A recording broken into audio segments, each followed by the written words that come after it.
안녕하세요. 오늘은 10월 18일 목장 성경 공부로 고린도후서 3장 4절부터 18절까지를 공부하도록 하겠습니다.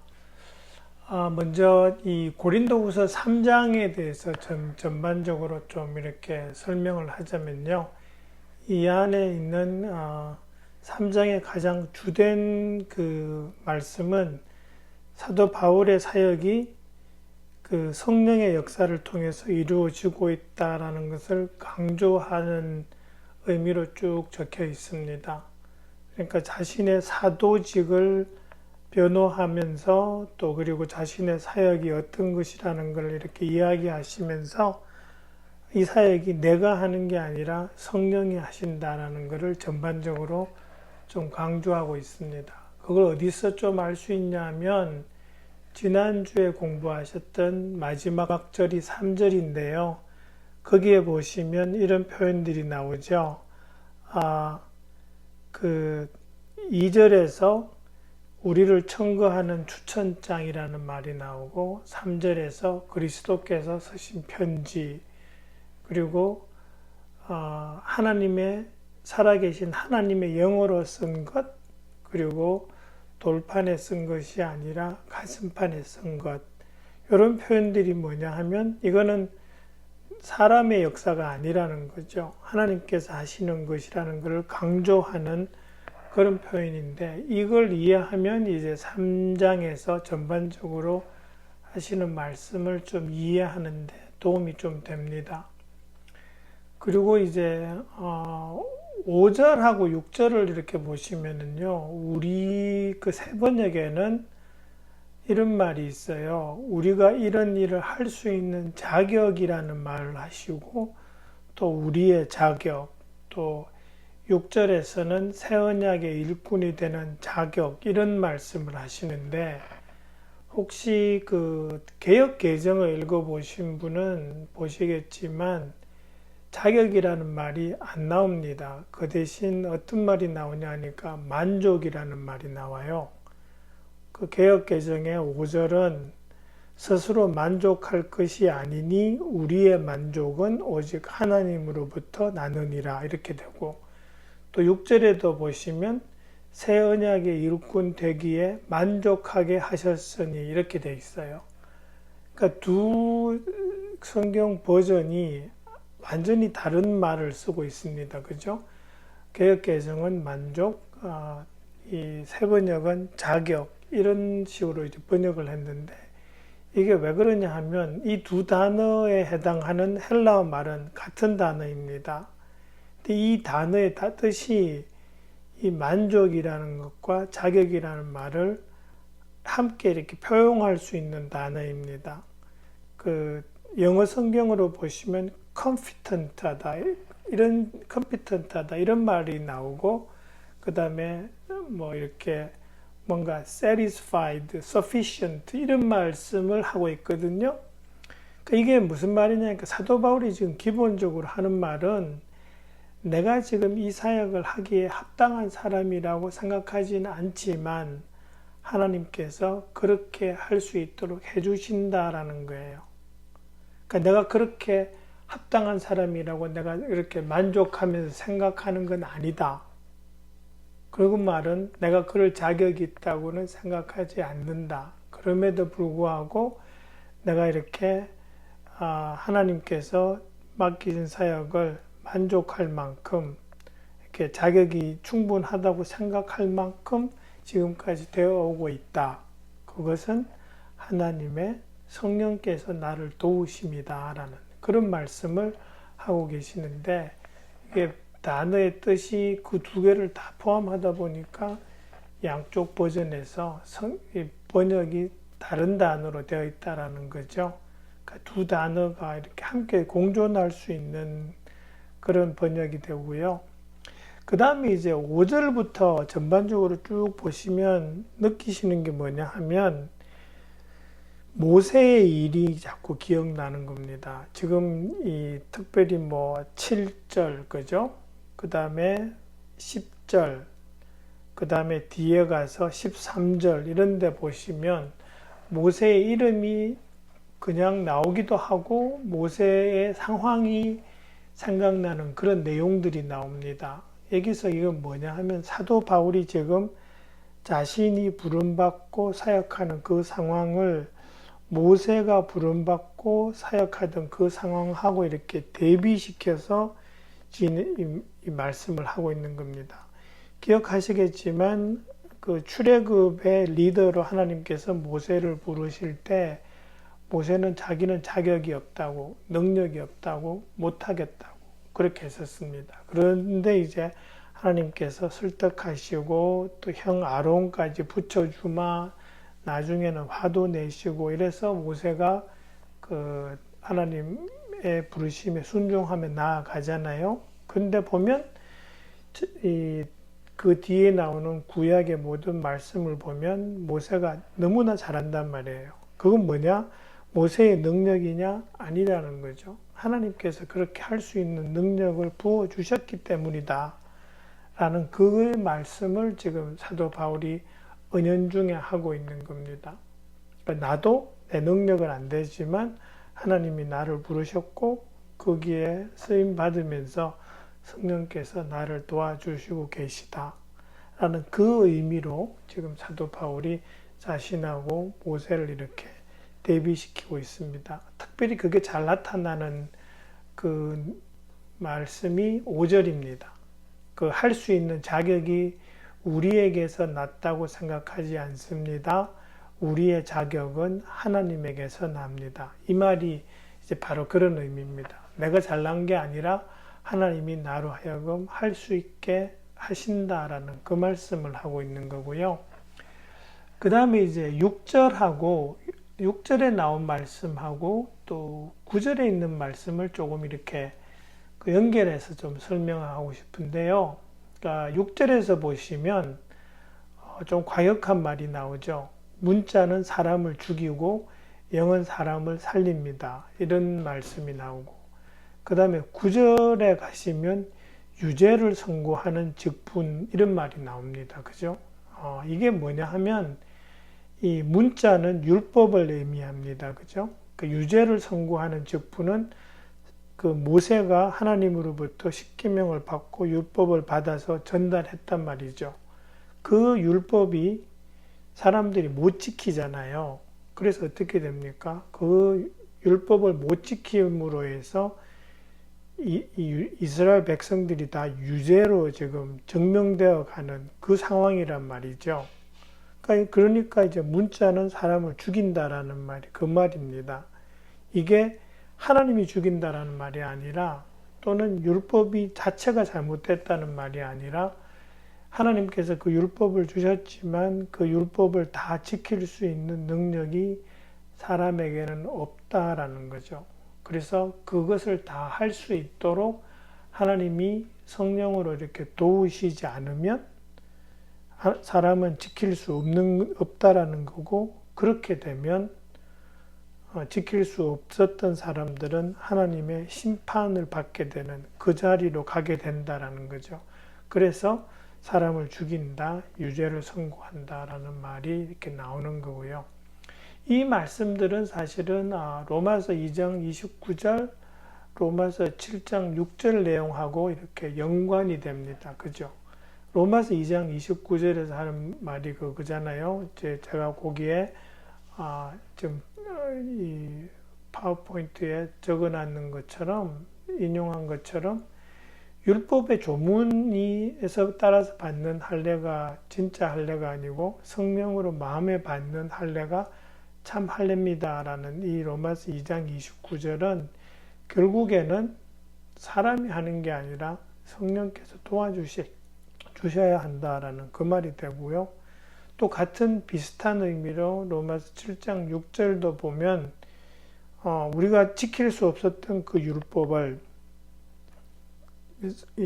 예수님께서 오셔서 우리에게 복음을 주셨고 그로 인해서 우리가 성령을 받게 되고 그 새 정신으로 우리가 하나님을 섬긴다라는 그 말씀을 하고 계시는 건데 이 두 구절이 지금 문자는 사람을 죽이고 영은 사람을 살린다라는 이 말씀하고 되게 연관이 된다는 거죠.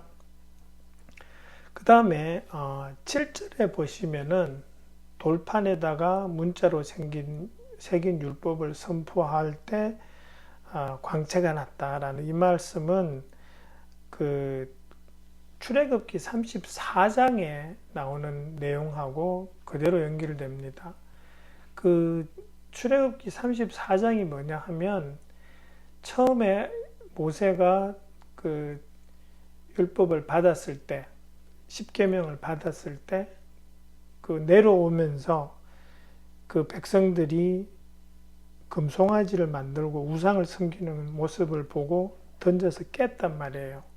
그러고 난 다음에 이제 하나님이 다시 만들어 주마 해서 그 34장에 보면은 그 모세가 다시 시내산으로 올라갑니다. 그렇게 해서 이제 두 번째 그 십계명이 적힌 그 돌판을 모세가 봤죠. 그때 모세가 내려왔을 때 얼굴에 광채가 납니다. 그게 이제 34장 29절에 나오는 내용이에요. 그가 산에서 내려올 때에 그의 얼굴에서는 빛이 났다. 이렇게 돼 있어요. 그러고 나니까 이제 사람들이 두려워지는 거죠. 너무 이렇게 막 모세의 얼굴에 광채가 나니까 그거를 모세가 가립니다. 이 수건을 쓰고 이 출애굽기에는 수건으로 가렸다고 돼 있고 여기 로마서에서는 너울로 이렇게 번역이 돼 있습니다. 그죠? 그게 이제 출애굽기 34장 33절부터 35절에 나오는 내용입니다. 근데 그 부분을 지금 사도 바울이 여기에서 7절에서 언급하고 있는 겁니다. 그러면서 9절에서 이제 유죄를 선고하는 직분에도 영광이 있었으면 의를 베푸는 직분은 더욱 더 영광이 넘칠 겁니다 해서 유죄 선고하는 직분, 거기에는 이제 모세가 연결되고 의를 베푸는 직분, 이 부분은 사도 바울의 직분이란 말이에요. 의를 베푸는 직분이라는 말은 사도 바울이 지금 전하는 복음이 하나님 안에서 은혜로 의롭게 여겨지는 그 부분을 지금 강조하는 겁니다. 그러니까 자기가 하는 직분이 좋은 직분이다. 이걸 강조하는 게 아니고 내가 지금 전하는 복음의 메시지가 아무것도 하지 않았음에도 불구하고 하나님 앞에서 의롭게 여겨지는 그 메시지다. 그리고 나는 그 메시지를 전하는 직분을 받았다 해서 지금 유죄 선고하는 직분과 의를 베푸는 직분으로 대비시키고 있는 거죠. 그래서 율법과 복음이 그렇게 지금 대비되고 있는 걸 볼 수 있고요.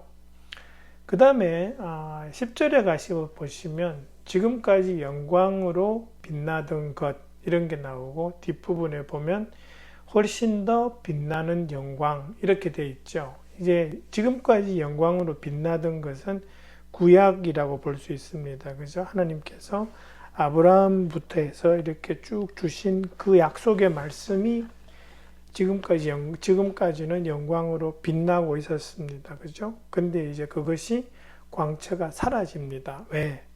그보다 더 훨씬 빛나는 십자가의 복음을 통한 그 새로운 약속의 말씀이 주어졌기 때문이죠. 그래서 지금 구약과 신약을 지금까지 영광으로 빛나던 것, 그리고 훨씬 더 빛나는 영광, 이렇게 지금 대비시키고 있는 것이죠. 그러면서 이제 11절에 가서는 또 대비가 됩니다. 잠시 있다가 사라져 버릴 것, 그것이 이제 구약이고, 그 다음에 길이 남을 것, 이것이 신약이죠. 근데 이건 지금부터는 사라지지 않고 세상 끝날까지 그대로 간다라는 거죠. 이 부분은 사실은 히브리서 8장 13절 말씀하고 연결시켜 볼 수 있습니다.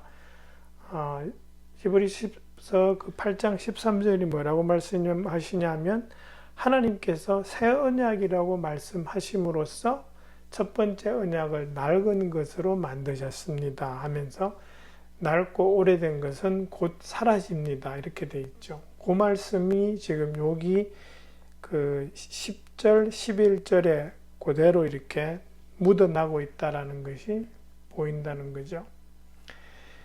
그 다음에 13절을 보시면 그렇게 되어 있습니다. 모세는 이스라엘 자손이 자기 얼굴의 광채가 사라져 가는 것을 보지 못하게 하려고 그 얼굴에 너울을 썼지만, 이렇게 되어 있어요.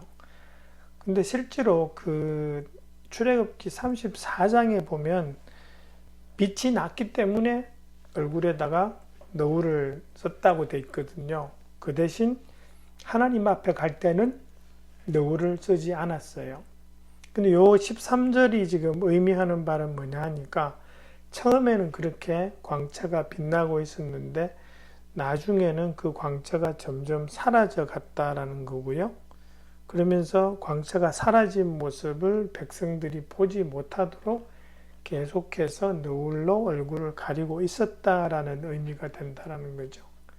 근데 여기서 이제 이 너울이라는 거를 좀 생각해 보면, 그 뭔가 이렇게 가식적으로 가리고 있는 거잖아요. 지금 사도 바울이 하시고 싶은 말씀은 그거예요. 처음에는 광채가 있어서 가렸지만 나중에는 광채가 사라졌는데도 가리고 있었다. 그래서 뭐냐 하니까 자기의 본 모습을 가리고 있었다라는 거죠. 그러다 보면 어떻게 돼요? 이거는 가식적인 거죠. 근데 이게 사람들의 교만이라는 거죠. 내 모습이 지금 이렇다라는 것을 그대로 알지 못하고 그대로 인정하지 않도록, 하지 않도록 가리는 것, 그것이 너울인데, 그것이 어떤 면에서는 지금 이 사도 바울이 말씀하는 이 상태에서는 교만이 될 수 있는 거죠. 나는 괜찮아. 나는 율법 잘 지키고 괜찮게 살아라고 하는, 그렇게 자신을 제대로 보지 못하는 그런 교만한 모습이 이 너울로 되어지고 있다고 우리가 볼 수 있고요. 그 다음에 14절하고 15절은 보시면은 이스라엘 백성의 생각이 완고해졌고 너울을 아직까지 벗지 못하고 있고, 그리고 오늘까지도 그들은 모세의 글을 읽을 때에 그 마음에 너울이 덮여 있습니다. 이렇게 말씀하는데, 이건 뭐냐 하면 모세 시절에도 사람들이 하나님 말씀에 불순종했습니다. 그죠? 십계명을 처음 받았을 때도 그랬고, 그 이후로도 보면 이스라엘 역사 속에서 이스라엘 백성의 모습은 하나님의 말씀에 순종하지 않던 강팍한 모습이었습니다. 근데 그 강팍한 모습이 지금까지도, 예수님 오신 지금까지도 그대로 유지되고 있었다라는 거죠. 그렇기 때문에 결과가 어떻게 되냐 하니까, 구약의 그 말씀 그대로 받아들였다면 지금 예수님이 그 수많은 예언자들이 했던 메시아라는 것을 알아봐야만 하는데 사람들이 아직 알아보지 못하고 있죠. 왜 그래요?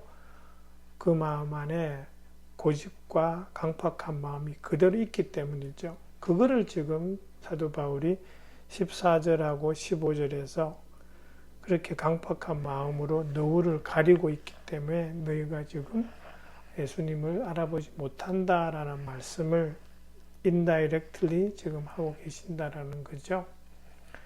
그 다음에 16절에서 보시면 사람이 주님께로 돌아서면 그 너울은 벗겨집니다. 돼 있어요. 그 출애굽기 34장 34절을 보시면 모세가 하나님 앞에 갈 때에는 너울을 쓰지 않았습니다. 하나님 앞에 갈 때는 벗고 갔어요. 근데 사람들 앞에 설 때만 썼단 말이죠. 그게 무슨 말이냐니까 하나님 앞에 진짜 나아갈 때는 너울이 필요 없다라는 말이잖아요. 그죠? 그러니까 다른 말로 하면 하나님께 믿음으로 나아갈 때는 우리의 본 모습을 가리는 너울이 벗겨지고 온전한 모습으로 하나님 앞에 설 수 있다라는 말씀을 하시는 거고, 그게 언제 가능하냐 하니까 예수님 믿을 때 가능하다라는 말씀을 지금 하고 계시는 거거든요. 그게 이제 16절이고요. 17절은 갑자기 주님은 영이십니다. 주님의 영이 계신 곳에는 자유가 있습니다. 이렇게 이야기하는데 왜 갑자기 주님의 영이십니다. 라고 말씀하실까를 생각하면 6절 말씀에서 이렇게 힌트를 얻을 수 있을 것 같아요.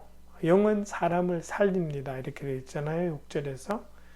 그리고 주님은 영이시니까 주님은 우리를 살리시고, 그리고 이 문자가 있던 곳에는 죽음이 있다 그랬는데 그 곳에서 벗어나서, 그 율법의 족쇄에서 벗어나서 영원한 생명을 주시는 성령을 우리가 모시면 자유로워진다는 거죠. 그 말씀을 지금 사도 바울이 하고 계시는 거고, 18절로 넘어가면 이거는 이제 너울 벗어버리고 주님의 영광을 바라보고 주님과 같은 모습으로 변하고 점점 더 큰 영광에 이르게 되고, 근데 이것은 영이신 주님께서 하시는 일입니다. 이렇게 돼 있어요. 이것은 이제 예수님 믿고 난 다음에 우리가 점점 예수님 닮아가는 그 성화의 과정을 표현하고 있다고 볼 수 있고요. 그 일이 우리 안에 내적에 계시는 성령께서 하시는 일로서 가능하다라는 그 말씀으로 우리가 해석을 할 수 있겠습니다. 여러분, 그래서 고린도후서 3장 4절부터 18절까지를 살펴보았는데요. 잘 한번 보시고 목장 식구들과 함께 잘 나누어 주시면 감사하겠습니다. 네, 감사합니다. 수고해 주세요.